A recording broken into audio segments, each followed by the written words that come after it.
Tom and Dr. Lacefield are two of the best time managers I've ever seen. If I'm within 15 minutes on a program, I've done pretty good. So I've got to tell you, Heather, that was probably one of the best record-keeping presentations I've ever seen. That was outstanding, and really appreciate that. In fact, have you ever spoken at the Appalachian Grazing Conference? Okay, maybe you will. So, because I'm going to recommend you, because that was a great presentation. All right, so Tom asked me to talk about watering systems today for small ruminants, and this kind of leads right into Dr. Smith's presentation on grazing management. It's almost impossible to have improved grazing management if we don't have water in pastures. And so water is an absolutely critical topic, and sometimes we kind of ignore it.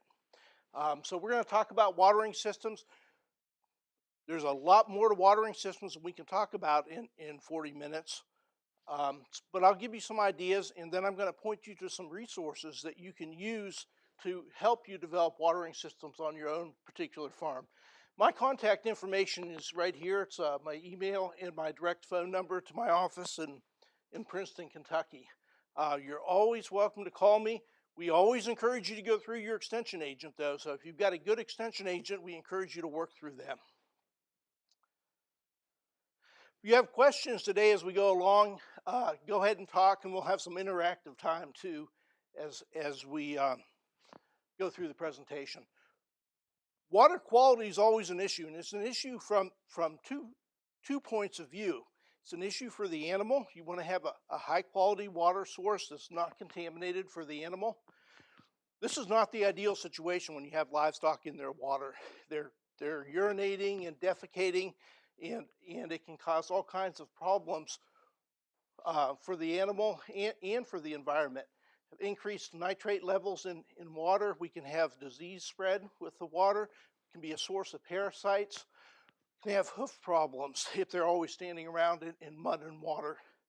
And for some reason, small ruminants seem to be a little bit more particular about their water source than cattle. I don't know why, but maybe cattle aren't quite as bright as small ruminants. I don't know. There's been some suggestion that we have increased animal performance, although the data is not quite clear on that. But it kind of makes sense. If we have a clean, cool water source that's readily available to the animal, we should improve animal performance. Maybe higher weaning weights or average daily gains. And then the big one. When I was in Virginia for 17 years, we had something called the Chesapeake Bay, and that was really a big issue with animal agriculture. And so Virginia and Maryland, in those states bordering the Chesapeake Bay, are really kind of light years ahead of us in Kentucky in terms of environmental quality in livestock. But this is a big deal, and it's going to become a bigger deal as we move forward in the future. We need to think about how we utilize water sources that we have on the farm that's not only good for the animal, but also good for the environment. So I want to just start out with some practical stuff and talk about kind of figuring out what your water requirements are, because when you start to think about a watering system for livestock, the first thing you really have to know is how much water I need, what's my peak demand going to be for water. And it's not difficult to calculate, but there are some factors that can impact that. One factor that impacts how much water livestock need during any given time of the year is how much water is in their diet. So if I'm in the spring and I'm grazing lush pasture, it's about 80% moisture, so they're getting a lot of water from that pasture, so their water requirements will tend to be lower during that year because they're getting all that water in that fresh forage. Now, if I'm in the middle of winter and I'm feeding hay, and that hay has 10% moisture in it, that water requirement is going to be higher. Air temperature. Generally speaking, when we move from 50 degrees to 90 degrees, so this time of year to August, we're going to about double the water requirement for livestock. Not exactly, but a good general rule is to double the water requirement. So when we plan a watering system, should we be planning for 50 degrees or should we be planning for 90 degrees? Probably 90, right? Because we want to know what the peak water demand is going to be for that system. Animal breed, generally speaking, European breeds have a greater water requirement than tropical breeds. In dairy animals, a greater requirement than meat breeds. Stage of lactation, if an animal is lactating and producing milk, if you have dairy goats or meat goats or sheep that are producing milk, they're going to have a higher water requirement than dry animals. And then access to water. We don't often think about this, but there's some interesting work out of the University of Missouri, not with small ruminants, but with cattle, that showed when we supplied water in each paddock of the pasture, we increased water intake by about 15%. So having ready access to water is going to tend to increase that water intake. That's a good thing for the animal, right? And for production, you want to get as much water into the animal as possible. So giving them better access to water is going to increase the water requirements that you have for that system. If you guys have questions or comments as we go along, please feel free to ask them. So we want to estimate our water requirements. And again, we want to do that when we're going to have peak water demand, which would be what months of the year? July and August, right? Yeah, when it's the hottest. And then the other thing that we want to think about when we think about water requirements is what if we want to add another pasture to this water system? Or maybe we want to add more animals as our grazing management improves. So we need to think about future expansion, and we want to size the watering system appropriately. So what we don't want to do is put the minimum in and then try to expand from there, because then it won't meet your needs as you move forward in the future. So this is just a chart. In this publication, this came out of a publication called, and I'll show you at the end of the presentation, it's called Watering Systems for Serious Grazers. Probably the best single watering system publication I've ever seen.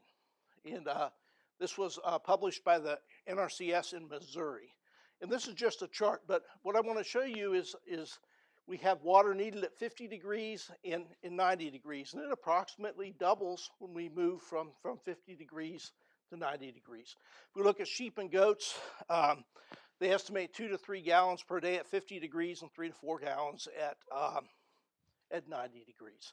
And then from here, it's all simple math, right? We just kind of figured out, if we do an example with cattle, we have 40 beef cows at 30 gallons per day. That would be kind of their peak need in the summertime. And that's 1,200 gallons of water per day.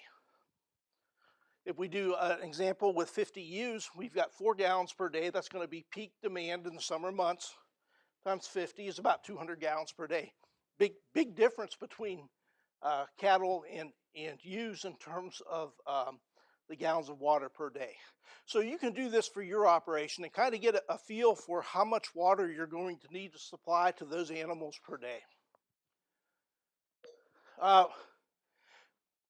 want to spend a little time talking about where we put watering points in pastures, because that's really important in terms of managing pastures. What we want to do is we want to give ourselves maximum flexibility to change and adjust grazing management, and that's going to happen because we put our watering points in the right place. And Ray's going to talk about grazing management this morning or after lunch. I can't remember. It's late, after our break this morning. And what we want to do is we want to place these watering points so that we have maximum flexibility for making future subdivisions within that pasture. So again, when we're planning this watering system out and this grazing system, we don't want to think just about the immediate, but we want to think, what is it going to look like in next year, in the year after, and the year after? How many animals am I going to have? How many pastures may I want to make as I move into the future, and then plan our watering system accordingly. And you always want to plan a watering system so that you can expand it. Maybe you are utilizing 20 acres now, but you've got another 10 acres or another 15 acres that you want to add later on. Size your watering system accordingly so that you can expand that watering system into those new areas as you move forward. As far as location of watering points, you want good drainage. So the worst place to put a watering point, of course, is in a little swag. You know, it's going to get muddy there. It's going to hold water. You got bad surface drainage. Ideally, you want good surface drain or internal drainage in the soils. What that means is that the water can drain through the soil. Don't always have that option because we're kind of stuck with the soils the good Lord gave us on our place. But ideally, good internal drainage of the soil would be ideal. You want your travel distance to be less than 800 feet to water. So when I put that water in a pasture, the furthest I want that animal to have to walk is about 800 feet. And there was some good work at the University of Missouri years ago looking at pasture utilization and travel distance for the animal. So on the y-axis here, we have pasture utilization, go from a high of 70 down to 0 there on this axis. On the bottom, we have travel distance from water, going from 0 to 1,100 feet. What I want you to notice is that when we get here around 800 feet, we've got pretty good utilization, but it really drops off markedly after we pass 800 feet. Now, add the caveat, we've done this with cattle. This has not been done with small ruminants, but this is our best approximation that we have for travel distance.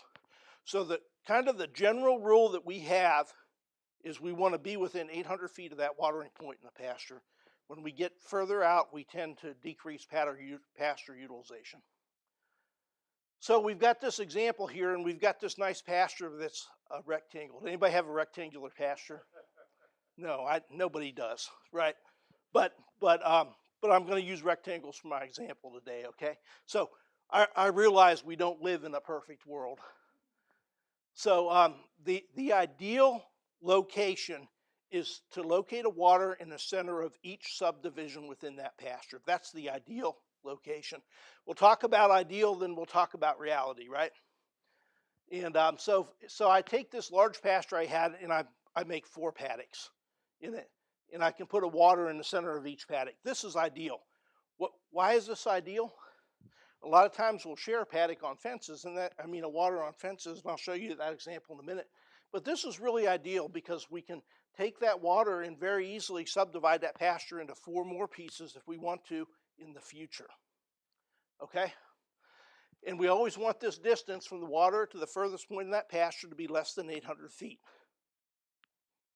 Sometimes when we share fence lines or share water through a fence line, we get greater than 800 feet, which reduces pasture utilization. And we'll have an example of this. So this is an example of 2 waters being shared between 4 paddocks. This is not the end of the world, guys. This is not bad, but it's not as ideal as having them in the center of each paddock if you can possibly do that. And again, we can subdivide this pasture pretty easily with a temporary fence here. And the problem is that sometimes we get greater than 800 feet. So what happens is that this pasture will be grazed very closely here, but not so much here when we get greater than 800 feet away. So we impact pasture utilization. We get overgrazing occurring near the water and not being grazed further away from the water. And then here, this is the economy model, right? 1 water in the middle, and better than no water, right? So we're still being able to utilize this, and often we'll build a little kind of corral around here so that we can open a gate and give them access to each one of these waters. So this is not as good as the first one, but still better than not having any water in your grazing system at all. And it allows us to manage some of these pastures. The problem is when we subdivide these, we almost get what we call a pie-shaped design here.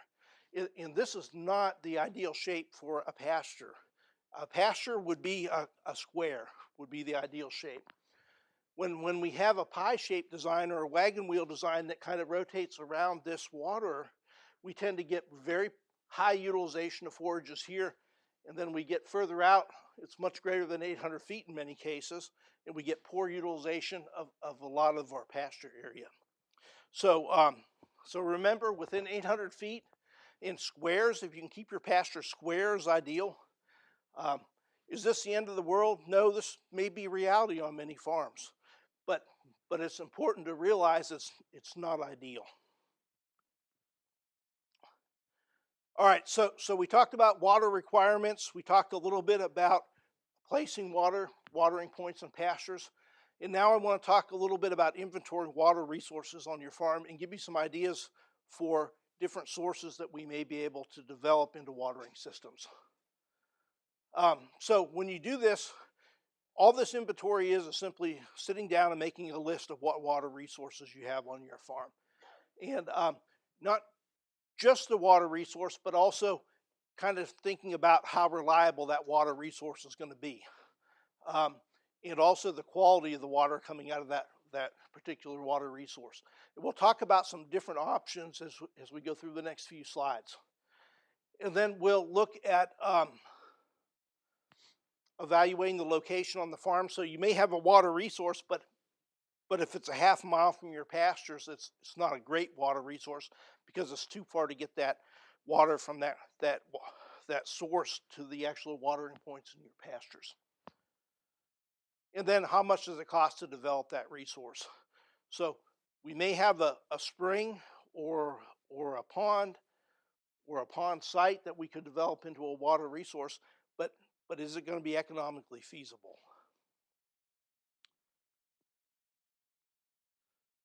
So let's talk a little bit about some different sources, and we'll start out with a drilled well or a bored well, and look at some advantages and disadvantages.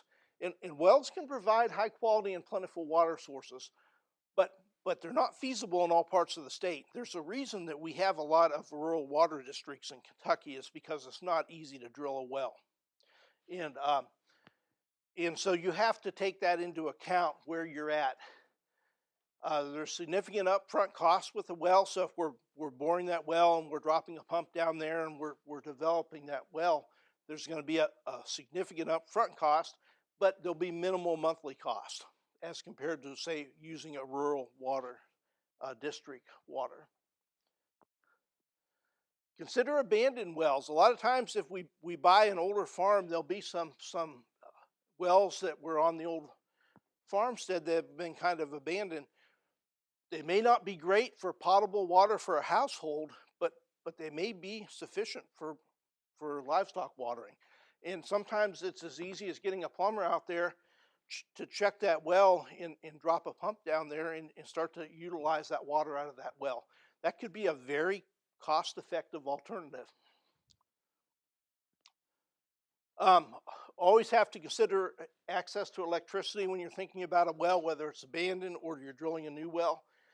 And sometimes it's cheaper to bury a pipeline to get a well to get water out to your pastures than to try to drill a well close to your pastures and have to install electrical line. So you just have to sit down and do the math on that. Solar pumping water out of a well, it's possible. A lot of times the solar pumps are slower, so you have to pump it into a reservoir at a higher elevation, then gravity feed those waters out of that collection vessel. New wells offer flexibility in terms of location and where they're located at in terms of watering points and electricity.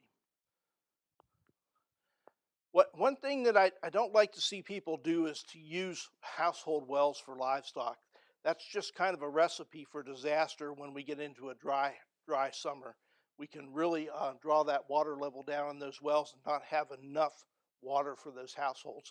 So just try to avoid that if at all possible, especially if you're watering a significant number of livestock out of that well. Streams and rivers. Any questions on wells? Okay. Let's talk a little bit about streams and rivers, and they can be a good water source, right? The best part is they're free, right? The good Lord gave them to us. The worst part is that we don't like a lot of livestock in there. They require limited development to utilize, often associated with shade. Is that a good or a bad thing? So if you're in a riparian area along a stream or a river and you've got nice shade there, what are the animals going to do? They're going to hang out, right? The shade's good for them. They've got nice water access to cool themselves and to get some drinks there. But they're going to hang out there. And what happens when they hang out there? They concentrate nutrients along those riparian areas, and that's definitely not ideal. Can be a source of disease, and stream flow can vary. So sometimes we have streams that are perennial, sometimes they're wet weather branches. So you just have to assess the reliability of streams if you're going to use those as part of your watering system. And then if we have livestock on stream banks, they can damage stream banks and cause erosion, along with dung and urine and water. Concentrate nutrients in those riparian areas. And ideally, if you're going to use a stream as part of your watering system, you want to limit access to that stream to a small area. And I'll show you how to do that in a minute, to about 225 to 400 feet with a hardened ramp going down into the water. Ideally, you would provide water sources away from streams. That's the ideal situation. Again, we don't always live in an ideal world.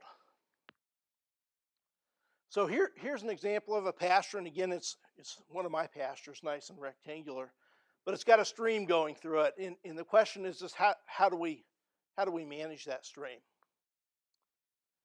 And ideally, this is the ideal world. We would fence that stream out so the animals do not have access to that stream, and we would put subdivide our pastures and put improved watering systems. So all of a sudden we've got 8 paddocks in this particular situation, 2 paddocks sharing a water, no access to the stream.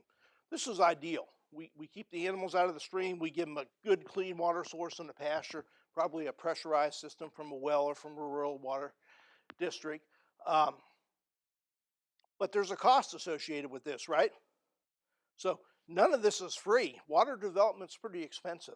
The good news is that if you're an agricultural producer and you're willing to fence out a stream or a pond, there are cost share programs from the Natural Resource Conservation Service and some state cost share programs that can help you with installing a permanent watering system and fencing out those riparian areas. And if you're a new farmer, sometimes they can pay nearly 90% of those development costs. So it can be a pretty good deal. If you haven't worked with your NRCS people in Soil and Water Conservation District, it'd be good to have them out and let them look at your farm. And maybe you don't want to participate in the cost share program, but they also provide water systems design recommendations for you at no cost. So that's a really good deal. And again, you want to be within 800 feet of your furthest point in your pasture, so don't forget the 800-foot rule. So not everybody's going to have the money to install permanent watering points in each paddock, but what we can do is we can use some limited access watering points. So again, we fence our stream out, subdivide our pastures just like we did before, get those 8 paddocks, and then instead of putting a water in each paddock, we can actually come in and install a hardened crossing at 2 places in the stream. So the animals no longer have access to the stream except for these hardened crossings. And that's going to help improve water quality in those streams. Is it as good as having water in each paddock? No, it's not quite as good, but it's not a bad option either. And they would look something like this. Animals could go down there, drink, and then go back up into the pasture. And again, 800 feet. You want to be no further than 800 feet from those crossings. All right, so the last option is kind of the economy model. So we've got the stream going through our pastures, but we don't have a lot of money and we don't want to participate in the cost share programs with NRCS. What can we do to help protect that stream? And the best option is to start to implement a rotational stocking system. So we subdivide our pastures just like before. And then we use a temporary fence, some type of temporary fence, and we give them only access to a small portion of that stream at one time. And we just kind of move around as we graze each paddock. We'll move that temporary fencing around, and then we'll switch it to the other side like this. Is this as good as having a water in each paddock? It's not, but it's limiting impact on that stream um, to a small portion each time we rotate our pastures. All right, any questions on streams before we move on? They can be a good water source. We just have to be careful how we utilize them in grazing systems.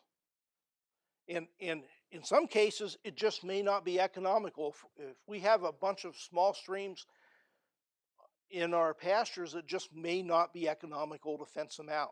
But if we impose a rotational stocking system, we can help limit livestock impact on those streams. All right, ponds, pros and cons, and I know those aren't small ruminants, but they're cattle spend a lot of time in ponds and pastures, and that's definitely not an ideal situation. They're inexpensive, and I put a qualifier in there if they already exist, right? Ponds are not cheap to build. A good pond is not cheap to build.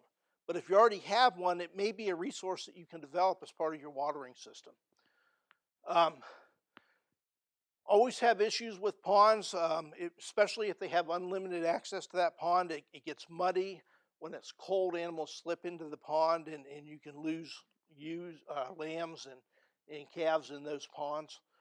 And often when that happens, that is the stimulus for putting an improved grazing system in.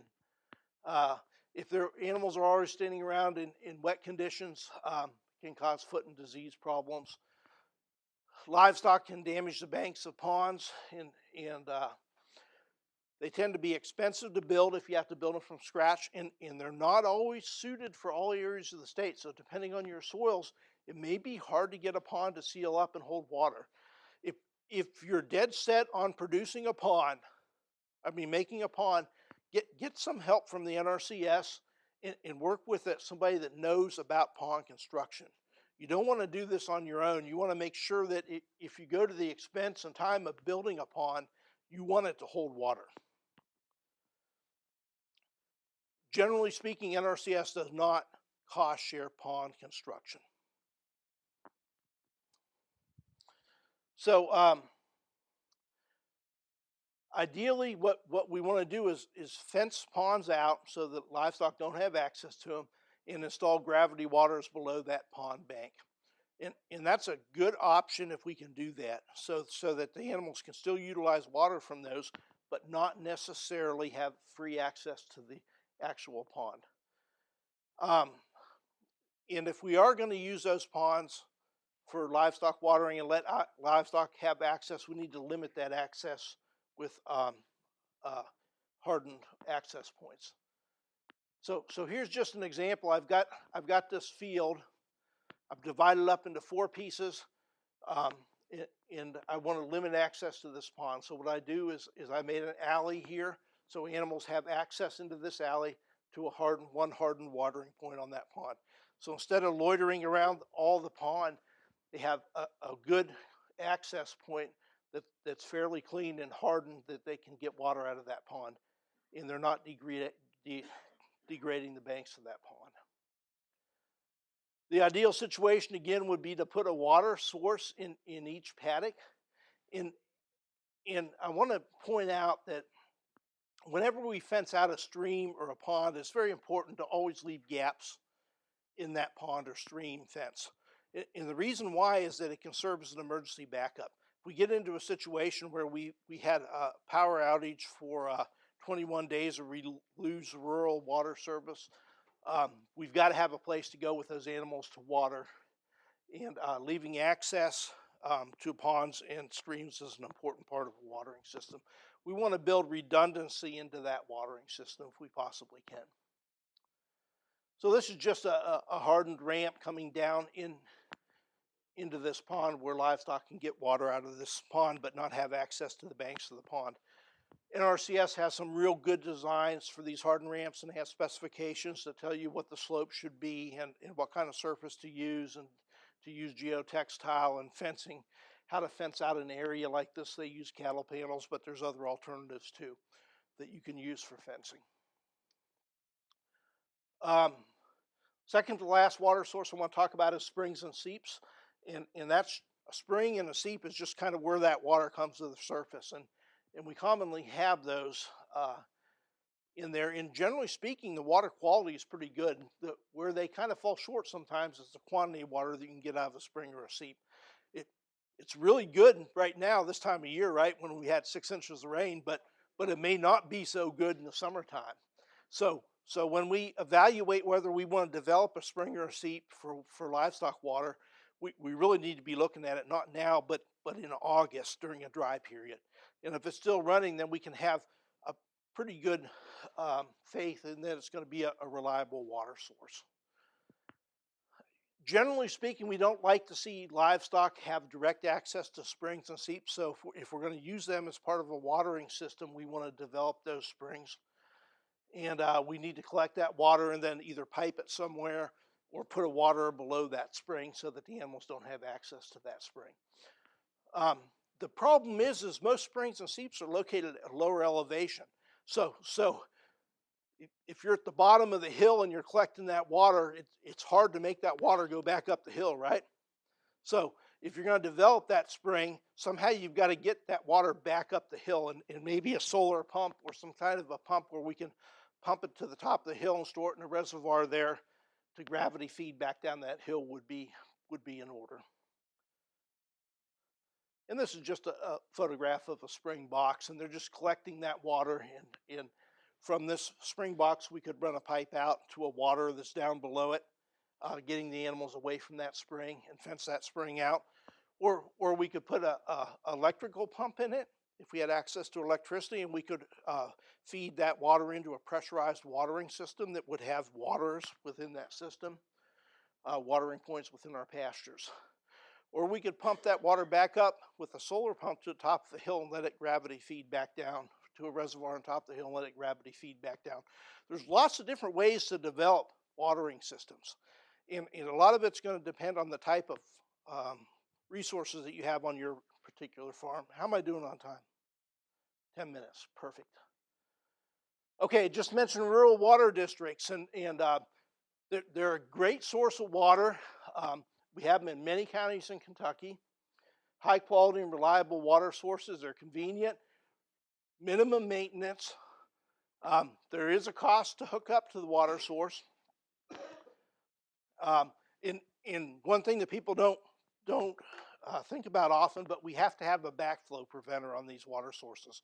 So if you're watering livestock, you've got to have, you can't let anything from the livestock back into the municipal water source. So you have to have either a double check valve or a backflow preventer on your water source, and that adds some expense to developing that water source. The big problem with rural water supplies is that they're expensive. So if you're using a lot of water, I looked last night at some different water districts in Kentucky, and I mean the range was about $5 to $10 per 1,000 gallons of water. So if you're using 1,000 gallons of water a day, I mean that can get into your pocketbook pretty quickly at $10 per 1,000 gallons. So you'll have to think about that.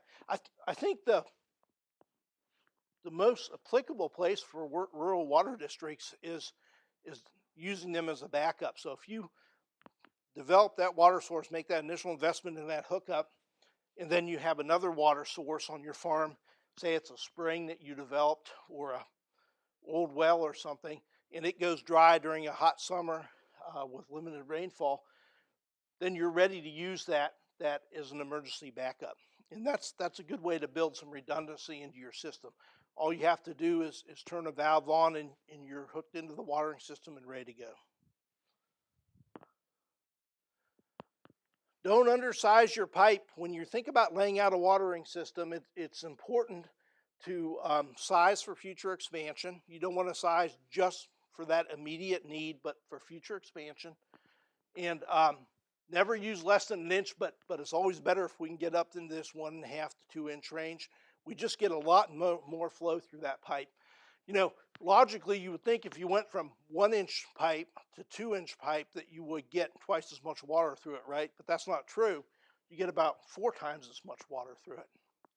So just going up from 1 inch to 1.5 inch, you're getting 2.5 times as much water. So just increasing the diameter of that pipe slightly really increases the flow of water that you can get through that pipe. Water flow is really important, especially if you're using a relatively small reservoirs at the watering point. So a 2-ball water probably only holds about 20 gallons of water in it. So if you're using a frost-free water and it's only 2 balls, you're not having a lot of storage at that site. So you have to have good flow to there to recharge that in a timely manner. And I always encourage you to work with your NRCS or Soil and Water Conservation District to size pipe. They've got spreadsheets and tables, and they can look at your elevation change from your water source to your water, and they can look at friction losses in these pipes and help get you the right pipe size. But don't skimp on pipe. That's not a great place to save money. It costs a few cents more a foot to get a larger diameter pipe, but it'll pay off in the future if you ever want to expand that system. Install plenty of shutoff valves. I know that sounds silly, but you can never have too many. If you've ever worked on a water line when it's 30 degrees outside and you've got spewing water out, it's really nice to have a shutoff point. And I can guarantee if you don't put it in, you'll be thinking about me then, right? So so make sure you use that. Make sure you install enough watering. I like to have a cutoff valve on each watering point so that I don't have to shut the whole system down for maintenance or repair. I can just shut one watering point off, make my repairs, and the whole system's still going. All right, install quick couplers. Are you all familiar with quick couplers? Have anybody used quick couplers here? Good, that's good. I'm glad to see Mr. Beeler using quick couplers. How much? A $10.95. You're exactly right. This is a quick coupler on here on this particular pipe. Now we can use this 2 ways. We can install these under the ground, or we can use them on top of the ground. We can put black plastic pipe on top of the ground and put a quick coupler in it. This is a great way to install a temporary watering point. And I'll just show you, we've installed some of these at the research station. I like to put a piece of plywood below mine like this and bury this pipe so the ground would be up here. We bury pipe. How deep in Kentucky? About 30 inches, yeah, should get you below the frost line. And then we can give access. And then I'll come in with a piece of something. This happens to be a piece of culvert. And you can actually bury that, and then you'll have access from the top, and we can use an old disc blade that we welded a little piece of metal on top to seal it up, and some pieces on the bottom so it'll fit in here. We can seal this up. And when we put this, we want this to be right about ground level, and that way we can, if we go over it with the bush hog or something, we're not going to tear it up. So this is a pretty cheap way, and in this culvert's expensive, but there's lots of stuff laying around a farm you can use for that instead of a piece of culvert. Had some old pipes from somewhere you could use. If you save some old disc blades, you could use those. But the beauty of this system is that you can provide temporary watering anywhere you want. Here's the other piece of the quick coupler. Could I get you to plug this? Have you used one of these before? Come on, I'll show you how. So you have to visualize this. This is under the ground, right? And we've got our tube coming up, but I'm not going to make her go through the tube. So this has a spring and a valve inside of it, but even though it shuts itself off when we pull the male part out, I still like to put a valve on this so that if it ever leaks, I can just turn it off, right? So all you do is go ahead and insert this in there. You're going to have to push a little bit hard. Oh, you're doing a good job. Okay. Further, this has to click down on the side. You got it. Now we've got water coming out here. How long did that take to put that temporary watering point together? About 2 seconds, right? Pretty easy. Don't you hold that right there? And now we can run it to a trough or whatever else. So what I had my technician make this. Of course, I waited the last minute on Monday before I left, and I said, Connor, could you make me one of these? And he's like, when do you need it? And I said, well, I'm leaving in an hour. So So Connor took an old barrel, just an old barrel you bought off of Facebook for $10 or whatever, and cut it off. And you cut it whatever height you want. We cut this a little higher. Maybe if you're doing a small ruminant, you cut a little bit lower. And then we installed a watering valve in here. These are called mega flow valves. They have very high flow capacity compared to the kind of the ones that you find at general farm stores. And this lets a lot of water come out real fast. And it's got a float on it. And I'll leave all this stuff out. You can look at it on break. And when this floats up, it closes the valve. When they drink and it lets it down a little bit, water will come in very quickly. And then we've got, just drill a hole and you mount it in the side of this barrel. And then we can take our water hose and just connect it into the little adapter. And a lot of times having some, if you want to use a system like this, you're going to need some winter watering points in that grazing system. And that's where these frost-free waters really come into use. So you can limit the number of these frost-free waters, use these temporary watering points from March to November, and then for winter grazing, utilize some frost-free waters within your grazing system. And these are good. Again, they don't have a lot of storage, so you got to have good water flow to these waters. You can also use tire waters. We've got a great publication on this from the University of Kentucky by Josh Jackson in our engineering department on how to build these types of waters, and there is some tricks to doing it successfully. So, sometimes it depends on the winter, right? But if you've got enough animals drinking out of it, moving water tends to freeze less, right? So so a lot of times you can get through most of the winter and then not freeze if you've got animals drinking out of them. The spring, okay. Yep. So if you, and that's a great point. So if you have a spring or a gravity flow system that the water's coming in and it's flowing through these waters all the time and it's moving slowly through these waters, I think Tom's getting ready to yank me, that can keep it from freezing.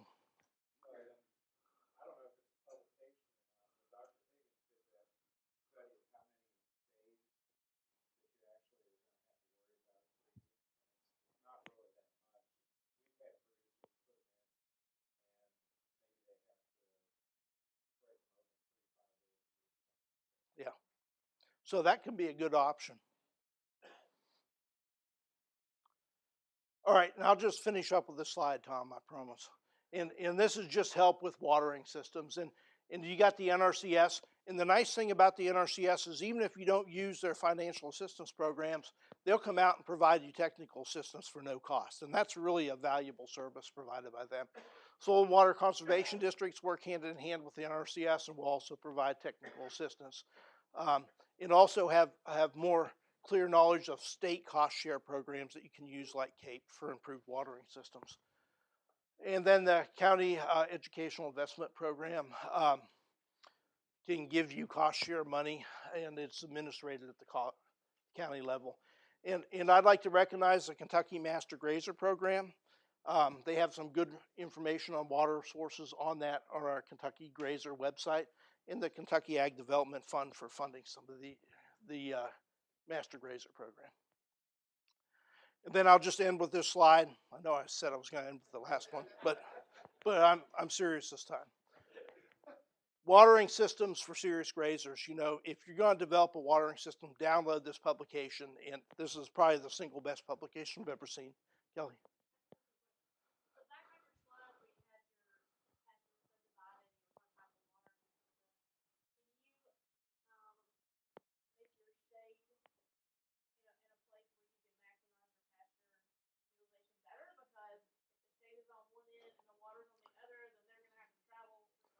You've got it. You've honed in on it exactly, and that's a great point. Thanks for bringing that up. So when you're designing your grazing system, if you could spatially locate your shade, water, and mineral sources, or if you're giving supplemental feed sources apart, and that makes those animals move around those pastures better, and you'll get better pasture utilization, and not only better pasture utilization, but improved nutrient distribution within those pastures because they're not using the restroom in just one portion of that pasture. Yes, sir. There's one source that you didn't cover. My neighbor runs about 200 head of cattle, 300 head of goats, and co-grazes, and he put in 10,000 gallons of storage to catch rain off his machinery. Oh, you're right about that. Thank you. The machinery shed's at the top of the hill. Yep. And it's surrounded by pasture. Yep. So he just gravity feeds everything off that. They can't use it in the winter. Yep. So that's a great water source also and it serves two purposes. You can get livestock water, but it also keeps you from getting so muddy around your barn area too. Good point. Thank you for bringing that up. Chris, I've got one question before we go to break. So if I have an old well on my farm, or I've got a spring or a seep, and I want to maybe implement that into my grazing system, how do I get my water tested? Where do I send it to? Any insight on that? You know, I think Waters Laboratory will test water samples. I don't know. Do you know, David? Oh, good. Just bring your water to your extension office. Okay.